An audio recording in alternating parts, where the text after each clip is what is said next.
For those of you who don't know, Jake Paul is on a tear in the boxing world. Now, the reason I'm calling it boxing is because Jake Paul has somehow found out how to become one of the biggest draws in boxing without fighting a single boxer. In fact, though Jake Paul is now a staggering 5-0 in his professional record, the biggest challenge of his career has probably been finding a way to take all of that money home. Believe it or not, all of the boxers that Jake Paul has ever faced have only ever boxed Jake Paul, and they all have a staggering 0 wins across the board. But honestly, whether you despise Jake Paul or are a fan of him, you can't deny that what we're watching is marketing genius at work. Because he's been finding ways to build up fights that are heavily stacked in his favor, while finding ways to make it sound like the exact opposite. Let me explain. Jake Paul, as we all know, was a successful YouTuber, Disney star, and even had a stint as a musician. All of those words don't matter because what I mean to say is a multi-millionaire. And when you have that kind of money, you can afford the best training, coaches, and teams in the world. Even if he's not innately gifted at the sport of boxing, he's obviously going to have a better chance than 99% of the world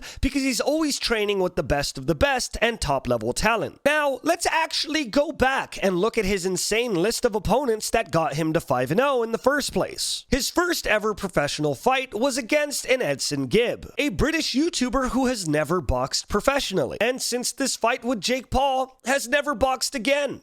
That sure is strange. The reason why this boxing match even sold so well is because it was heavily marketed as YouTube beef. You know, back in that dark storyline where all the YouTubers were punching each other? People knew that they weren't going into this fight to see talent. It was basically a glorified edition of Street Beef's backyard brawls. Jake Paul's second professional fight was against an actual athlete, and obviously it was marketed as such. Slated to be a real challenge, Jake Paul was actually going to box a star athlete that has been a champion multiple times. A 36-year-old retired basketball player who was 5'9" in comparison to Jake Paul's 6'1" stature. Funny thing about Nate Robinson, though, is that he himself has never boxed before. And after this fight, he never boxed again. That sure is strange, huh? But obviously, mentioning that would be bad marketing. So instead, it turns out to Jake Paul knocks out star athlete. What can't this kid do? So finally, Jake Paul gets his first ever real opponent. An actual decent fighter who has a bunch of accomplishments in their career. A man by the name of Ben Askren. However, funny thing about Ben Askren is that though he was pretty successful in MMA, he wasn't known for his boxing at all. He was an Olympic wrestler and heavily favored grappling in every single one of his exchanges, aka a style that looks for openings in your striking so that he can take you down and whittle you away for 15 to 25 minutes. And believe it or not, though this means that Ben Askren was combat ready, him being trained in a completely different style of combat, MMA, and then having to unlearn the literal decades of training he had in order to compete in boxing, a sport that he has never cared about in his life, was a pretty dire move. Not to mention that Jake Paul has only trained in boxing professionally. Ben Askren was selling himself to the wolves here, and as expected, he was knocked out pretty quickly. And obviously we should have saw it coming because Ben Askren was trained in something else,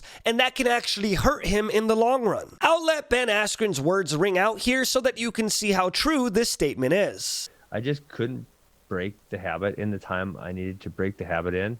Fought for a decade, and that was the way I fought. And there was no negative repercussions from it in fighting. I never took an overhand right in fighting, not one time. And that was mostly because I could bait people into then, attacking their body or attacking the double leg. If you were an MMA fighter, it doesn't always mean you're a good boxer. It's like comparing cricket to golf or Smash Brothers to Street Fighter. I mean, there are some similarities, but not much. But again, in the most predictable way they can, Jake Paul's team marketed this as the fight of the century. Askren coming off 2 defeats and getting let go by the UFC didn't matter. It was slated as Jake Paul going against an accomplished fighter, even though it was a man who quite literally never boxed in his life. This brought Jake to 3-0. And then, finally, came Tyron Woodley. The first, honest-to-God, real challenge for Jake Paul. Because, as they said every single chance they could, Tyron Woodley was a 5 times UFC champion back in 2018, and again, that was MMA. Since then, Woodley has had the soul beaten out of him by Kamaru Usman,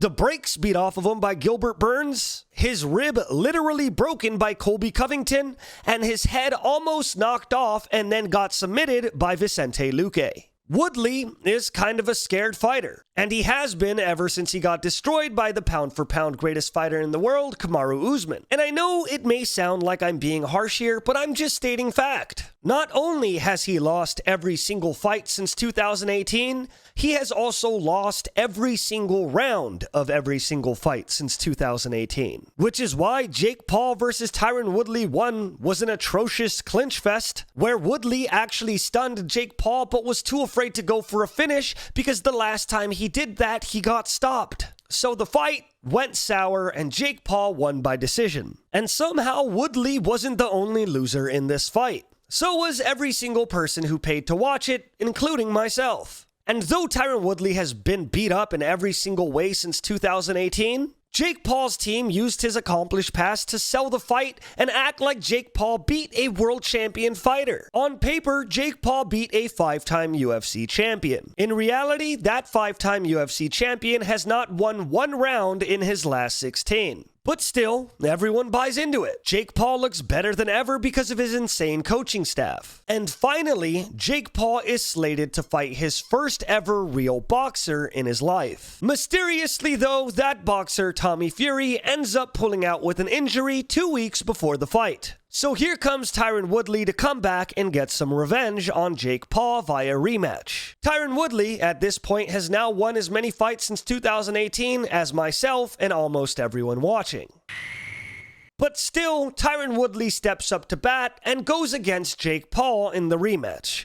And unfortunately for Mr. Woodley, he gets caught by a clean right hand and gets knocked out. It wasn't even clever. It wasn't hidden behind nice footwork or combinations. Jake Paul just looked at his body, swung for his head, and made him kiss the canvas like a long-lost lover. Obviously, this knockout was pretty embarrassing for Tyron Woodley, but you have to understand that Woodley was a wrestler and an MMA fighter for the majority of his life. He probably froze up because he couldn't train himself to go against the decades of experience he had prior, and therefore his brain froze up, whatever. It's basically the same thing that happened to Ben Askren. Without even looking at the post-fight press conference, I can guarantee you what they're saying. Jake Paul is ranting about how he can beat up UFC champions now. But again, this is the power of speaking in half-truths, which is why I wanted to talk about it to begin with. Jake Paul's rise to fame in boxing is all just brilliant marketing, because there has been nothing of value on his rise to stardom.